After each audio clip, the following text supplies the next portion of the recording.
number of your colleagues, Democratic colleagues, have called for a ceasefire at this point. The president has alluded that he would like to see a ceasefire as well.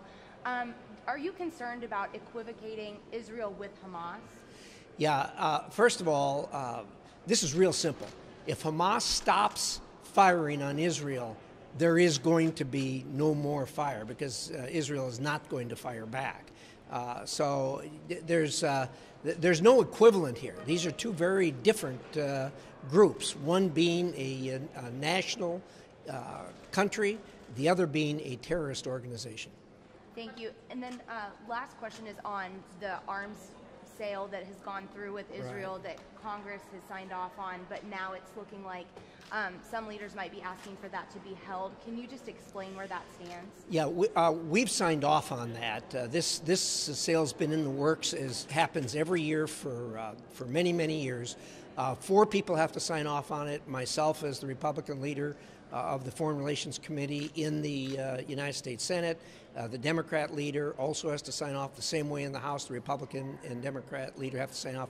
All 4 of us have signed off. This has been long-standing, and it's in the works. None of this should affect this at all. In fact, if anything, what's going on underscores the need for us to support as we are.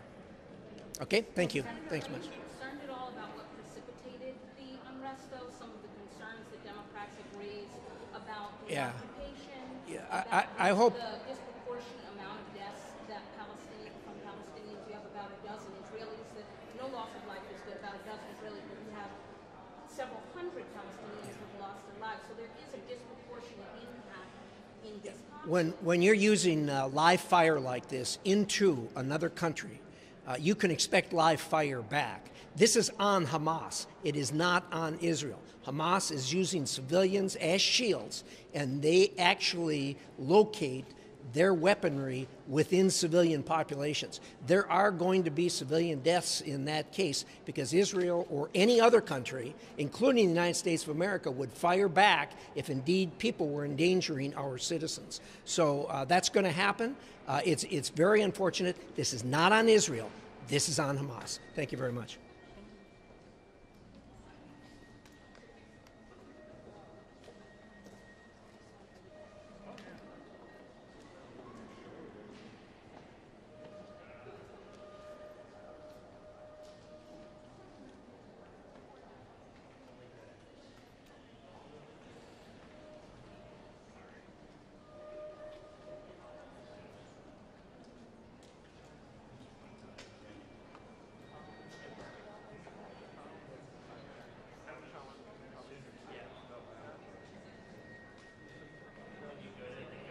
Is this your first day out?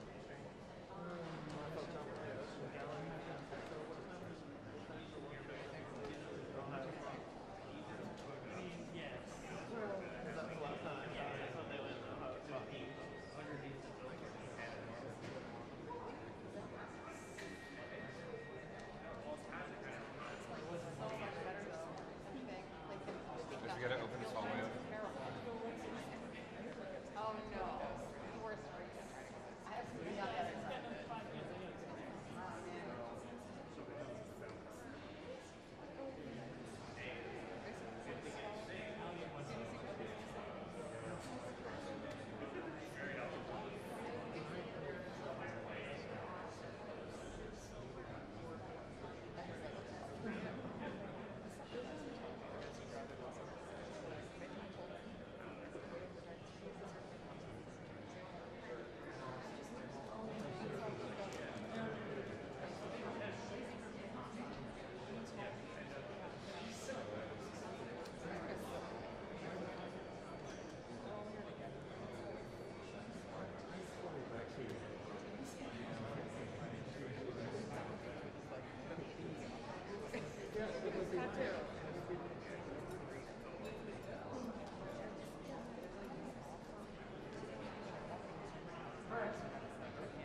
good afternoon, everyone. First, an observation about the conflict in the Middle East.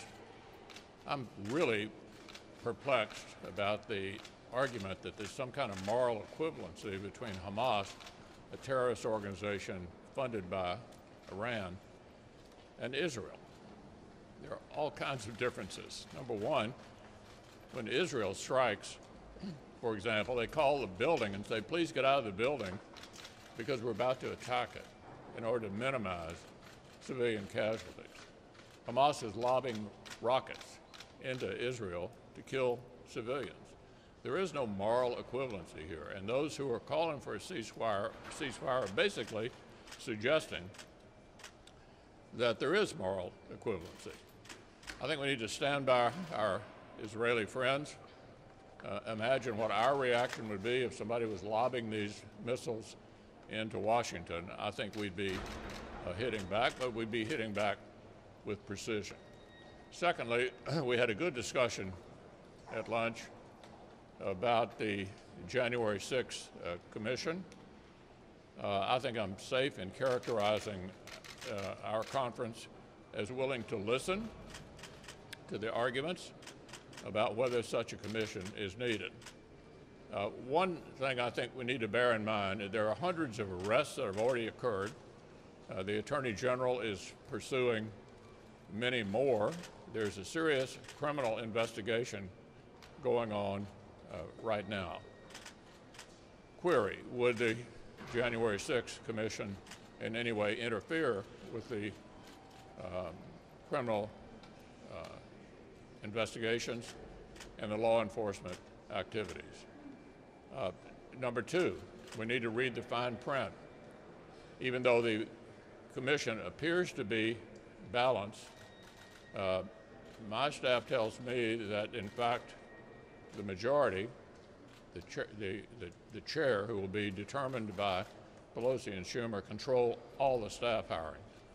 So I'm not saying that we have decided this should not go forward, but if it's going to go forward, it needs to be clearly balanced and not tilted one way or the other, so we have an objective evaluation. So I think it's safe for you to report that we are undecided about the way forward at this point. We want to read the fine print, and if the majority leader puts it on the floor, we'll react accordingly. Well, it's nice to see some smiling faces again. I think proof and evidence that vaccines work, and I hope that the American people will see this and understand that vaccines are safe and effective, and the best thing that we can do to get this pandemic behind us is to get everybody vaccinated. In South Dakota, vaccine rates are high, the unemployment rate is low, and kids are back in school, and we're glad that the rest of the country is starting to catch up. But what I see happening with the current administration and many of their policies is they're moving further and further to the left and making it harder and harder for the country to get back on its feet economically. And I think there are several pieces of evidence about that. One is the inflation rates, the highest that it's been in 12 years, which means that everything from the food you put on the table to the energy you use in your home to purchasing a used car, all those things, everything is going up. It's more expensive for people in this country.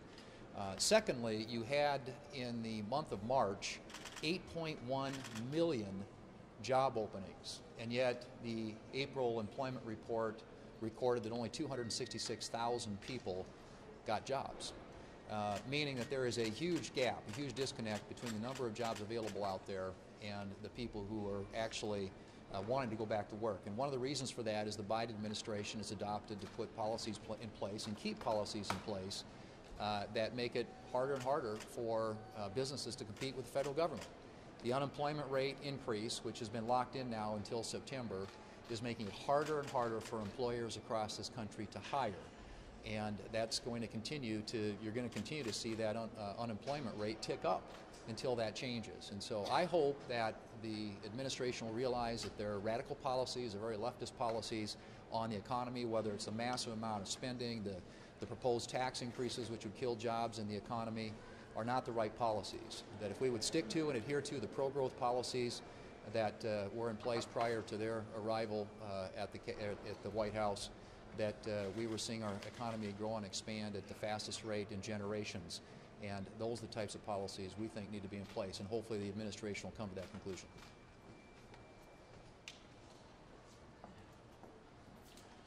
Well, inflation is actually roaring back. The price hikes are such that it's the largest since 2008. And it's hitting people in their wallets when they buy gas, when they buy groceries, you name it. Gas prices are now over $3 a gallon. The last time we've had that in the United States was 7 years ago.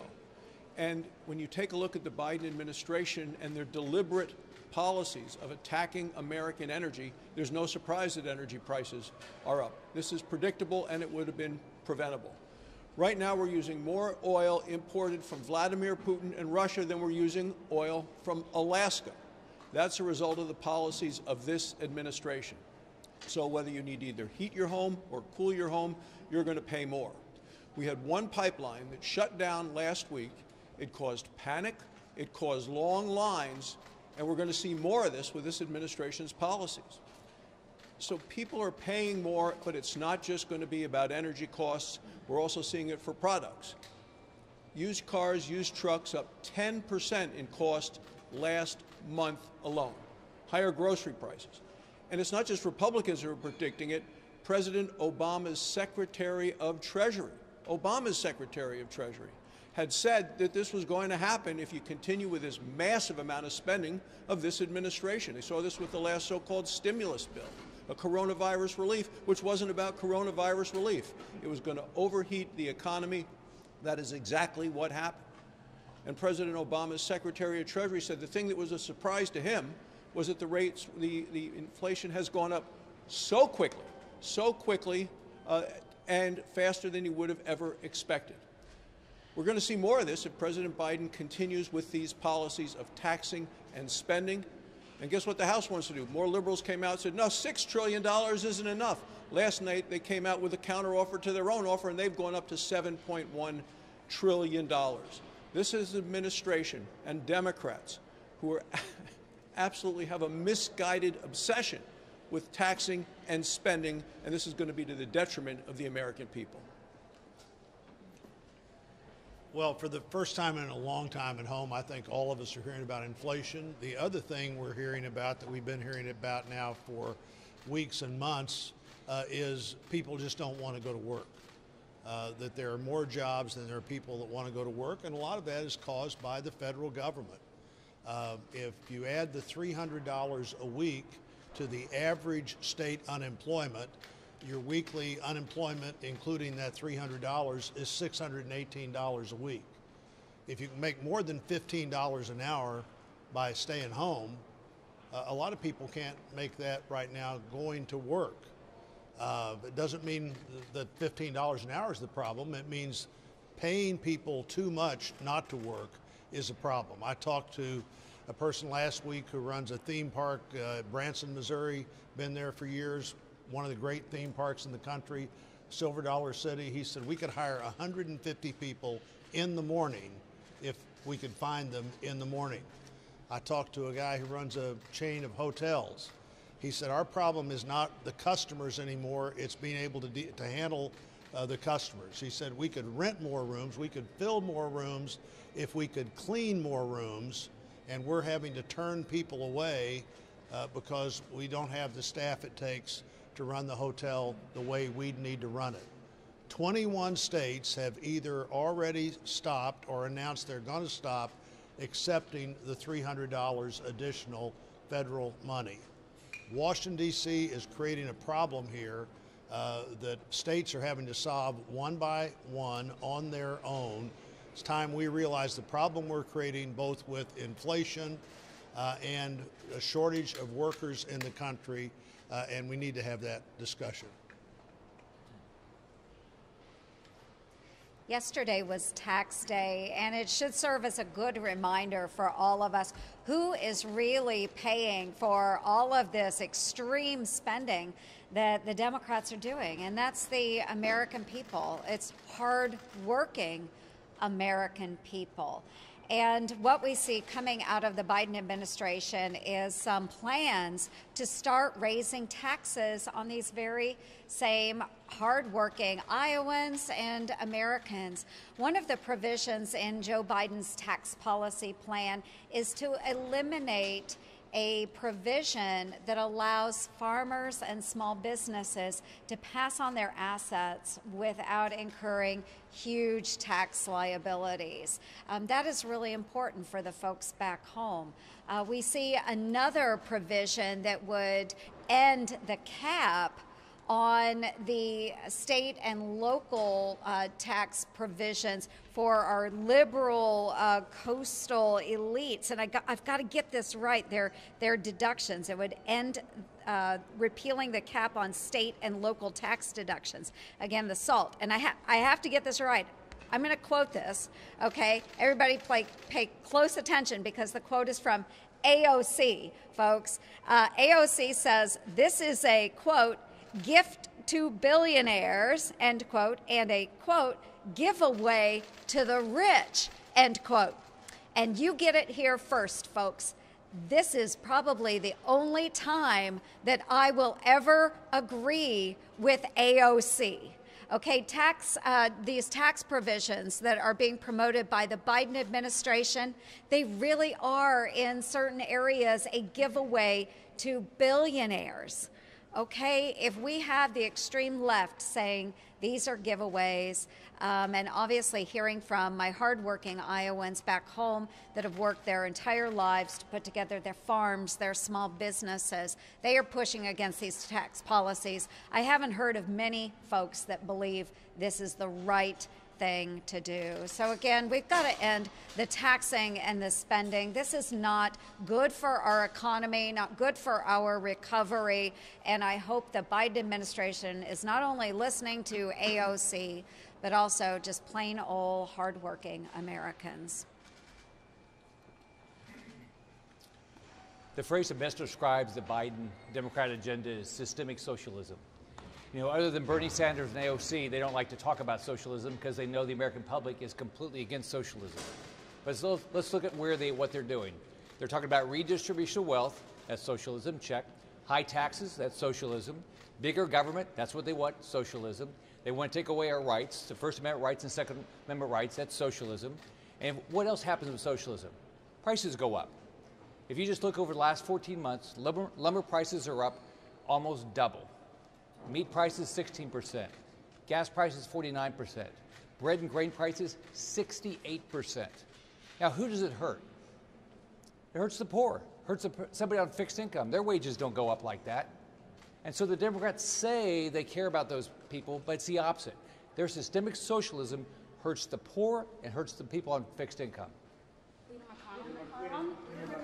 said recently that you thought an infrastructure package of about $600 billion to $800 billion, that might be something in that range. How firm are you on that upper limit? Did you go above $800 billion?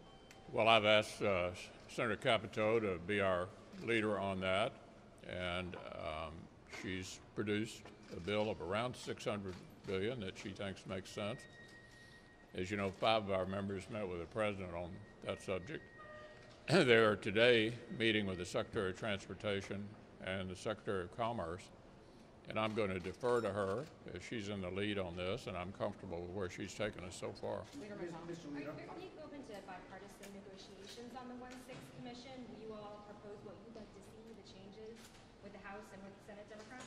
Yeah, I think I pretty accurately described where we are. We're talking about this. You know, what is the composition of it? Is it truly balanced? And also trying not to ignore what's already happening. The Justice Department is aggressively pursuing the people who encroached on the Capitol. Senator Blunt, Senator Portman, through the Rules Committee and Homeland Security, are in the middle of a study. In the meantime, in addition to the January 6th commission, the Speaker is apparently sending to us, she's sending to us a supplemental as well, and we're not sure what to spend the money on yet. So I think we are pushing the pause button here, taking a look if both of these come over, both the January 6th commission and the supplemental, we'll take a look at them. But they're going to have to make sense in the context of where we are with the criminal investigation that's very much underway and the studies that Senator Blunt and Senator Portman are involved in. Mr. Leader, you had previously suggested you were open to, you wanted an investigation to have a broader scope to look into what happened last summer. Are you open to a scope that's looking specifically at the January 6th attack? Well, Manu, let me try again.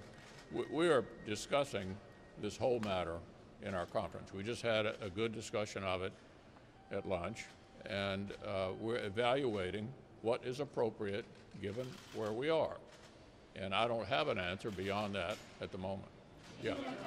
You have made your support and Senate Republican support for Israel expressly clear on the Senate floor this week. You specifically named a 5-year-old Israeli boy that tragically lost his life, but you didn't name the number of Palestinian children that have died. Is there equal concern for the Palestinian children losing their life in this conflict as well? Well, we're concerned about all children, but the difference, let me try one more time. The difference is the Israelis actually call in advance if they're going to make a strike and suggest to their adversaries that they get out of the building in order to try to avoid killing anyone. Hamas, which is a terrorist group,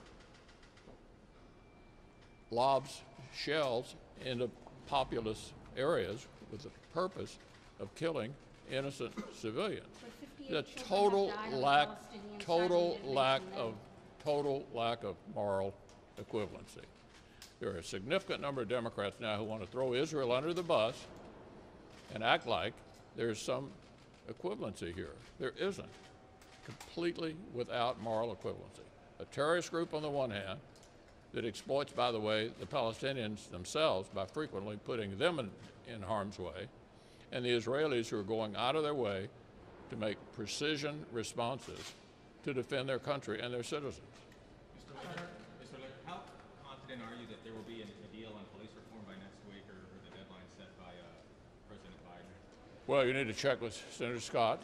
He is in charge of our negotiation, and he could give you, I think, the best answer to how close we are. Have you been meeting, Thank you. Meeting with negotiators?